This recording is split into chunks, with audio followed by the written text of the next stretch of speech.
ஆண்டவராகிய இயேசு கிறிஸ்துவின் விலையேறப்பெற்ற பரிசுத்தமுள்ள நாமத்தில் அன்பின் வாழ்த்துக்கள். தாழ்மையாய் வாழ்ந்து கிருபை பெற்றுக் கொள்கிற நல்ல நாட்களை மாறட்டும். ஒரு நாளும் பெருமைக்கு இடம் கொடுத்து விட வேண்டாம்.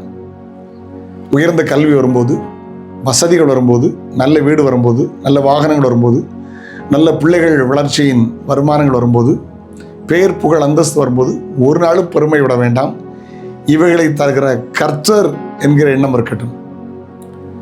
பெருமைக்கும் தாழ்மைக்கும் ஒத்து போகாது, எதிரிகள் போன்றது.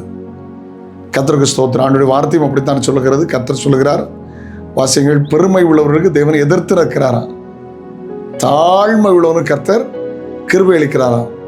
வாசிக்கலாம். யாக்கோபு 4:6. ஆமென். போதும். யாக்கோபு 4:6 இதை வாசிக்கிறோம். ஆபிரகாம் லிங்கன் ஒரு எளிமையான ஒரு ஜனாதிபதி. அவர் நண்பர் ஒருத்தர் இருந்தார், எப்பவும் கூடயே இருப்பார். அதனால் அவர் எல்லா தன்னுடைய காரியங்களையும் அவரே செய்வார். ஒரு ஜனாதிபதி, அமெரிக்க ஜனாதிபதி நினைச்சா ஷூக்கு அவர் ப்ரஷ் போட வேண்டிய அவசியம் இல்லை. அதுக்கு ஆட்கள் இருப்பாங்க. நியூஸ் பேப்பர் படித்து சொல்கிறதுக்கு ஆட்கள் இருப்பாங்க. லேஸ் கட்டி விட ஆட்கள் இருப்பாங்க. கட்டாயம் உண்டு. ஆனால் இவர் தன்னுடைய ஷூவை தானே பாலிஷ் பண்ணி போட்டிருந்தால நண்பர் அவரை ஜனாதிபதி என்று பாராமல் கிண்டல் பண்ணிகிட்டே இருப்பாராம். ரெண்டு பேரும் பாலிய நண்பர்கள். என்ன, ஒரு ஜனாதிபதி உன் ஷூவை நீயே பாலிஷ் பண்ணுற சொன்னார். நண்பர் எதிர்பார்க்கல. அவர் அழகாக பேசினார். ஆமாம், என் ஷூக்கு நான் தான் பாலிஷ் போடுறேன், நீ வேற யார் ஷூக்கு பாலிஷ் போடுறேன்னு கேட்டார். சற்றுமே எதிர்பார்க்காத நண்பர் தலையை கீழே குனிந்தார். எப்பொழுதுமே கவனமாக பேசணும்.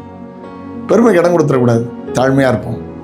தாழ்மைக்கும் கர்த்தருக்கு பயப்படுகிற பயத்துக்கும் வரும் பலன் ஐஸ்வர்யம், கனம், மகிமை என்று வேதம் சொல்லுகிறது. Praise the Lord. ஆண்டவருடைய தாழ்மையாக கேளுங்க. ஜெபித்த போது கர்த்தர் சொன்னார்லவா, 2 பேர் ஜெபம் பண்ணாங்க. அவன் அல்ல இவனே நீதிமானாக்கப்பட்டவனாய் போனான். காரணம், பாவியாக என்மேல் கிருபையாயிரும் என்று ஜெபம் பண்ணான். அவன் நியாயப்படுத்தினான். நான் உபவாசம் பண்ணுறேன், தசமாகம் கொடுக்குறேன், அவனை மாதிரி இல்லைன்னா. இவன் அப்படி இல்லை. தன் கண்களை வானத்துக்கு ஏறெடுக்க துணியாமல் மார்பில் அடித்து பாவியாக என்மேல் கிருபையாருன்னு ஜெபம் பண்ணான். நீதிமானாக்கப்பட்டவனாய் போனான். இந்த தாழ்மையை கர்த்தர் உங்களுக்கு தருவாராக. தாழ்மை அணிந்து கொள்ளுங்கள். தாழ்மை உங்களுக்கு உயர்வை தரும். ஆமென். ஜெபம் பண்ணுவோம். தகப்பனே, இயேசுவின் நாமத்தில் பெருமைக்கு இடம் கூடாதபடி தாழ்மையாய் வாழ உதவி செய்யும். நன்மை கிருபை தங்கட்டும். இயேசுவின் நாமத்தில் ஜெபங்கள் பிதாவே. ஆமென். ஆமென். நாளை உங்களை சந்திக்கிறேன். அதுவரை ஆண்டவருடைய கிருபை உங்களை தாங்கட்டும். God bless you. Have a nice day.